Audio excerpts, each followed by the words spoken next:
យប់នោះមេឃងងឹតស្លុបគ្មានសំបីតែពន្លឺព្រះច័ន្ទមួយចំហៀងសំឡេងសត្វទីទុយ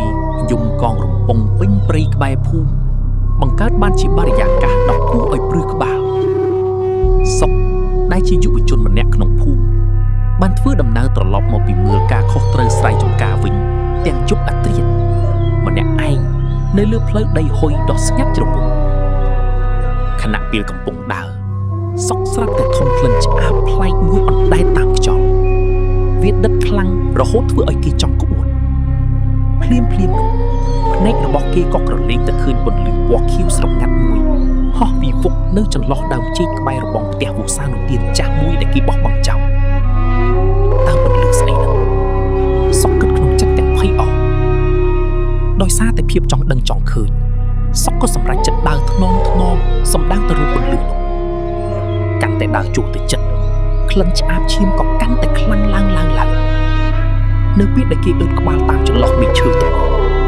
បេះដូងរបស់គេស្ទើរតែលោតចេញមកក្រៅទ្រូងអ្វីដែលគេបានឃើញមិនមែនជាគោឬជាពន្លឺធម្មតានោះទេប៉ុន្តែវាគឺជាក្បាលមនុស្សស្រីម្នាក់មានសក់វែងអន្លាយជាមួយនឹងពុកវៀននិងគ្រឿងក្នុងធ្លាក់រលាក់រឡាមកំពុងតែហោះក្រឡឹងញ៉ាំឈាមសត្វមាន់ដែលងាប់នៅលើដីពន្លឺពណ៌ខៀវស្រងាត់នោះ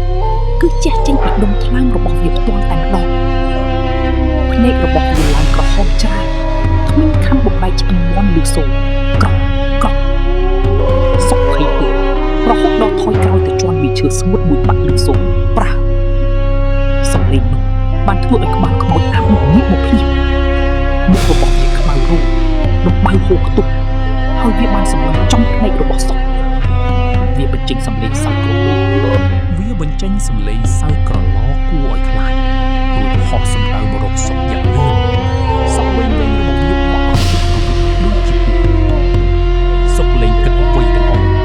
គេងាកក្រោយរត់ធាក់ខ្យល់ស្រែកហៅឲ្យគេជួយទាំងអន្តះសាជួយផងខ្មោចអាបជួយផងគេរត់បណ្ដាលហាក់បីដូចជាផ្លូវត្រឡប់ទៅផ្ទះវិញឆ្ងាយមិនចេះចប់រាល់ពេលដែលគេងាកទៅមើលក្រោយពន្លឺខៀវនោះកាន់តែគៀកមកជិតពីក្រោយខ្នងរបស់គេជាមួយនឹងក្លិនឆ្អាបអ៊ុយអណ្ដែតទៅតាមលុះរត់មកដល់មុខផ្ទះរបស់ខ្លួនសុកក៏ដួលសន្លប់បាត់ស្មារតីនឹងមាត់វាបន្ទាប់ពីស្រែកហៅទៅប្រហែលជាលើកចុងក្រោយព្រឹកឡើងសុកបានដឹងខ្លួននៅលើគ្រែដោយមានឪពុកម្ដាយនិងអ្នកភូមិជុំគ្រប់គ្នាប្រាប់ថាយុគនឹងឮសំឡេងគេស្អាតទើបចេញមកមើលក៏ឃើញគេស្លាប់នៅមុខផ្ទះទៅហើយសុកដកដង្ហើមតាមខ្លួនគឺថាខ្លួនឯងមានសំណាងនៅពេលដែលសុកលើកទឹកមកផឹកគេក៏ក្រឡេកទៅឃើញស្នាមរៀងដៃខ្មៅរោម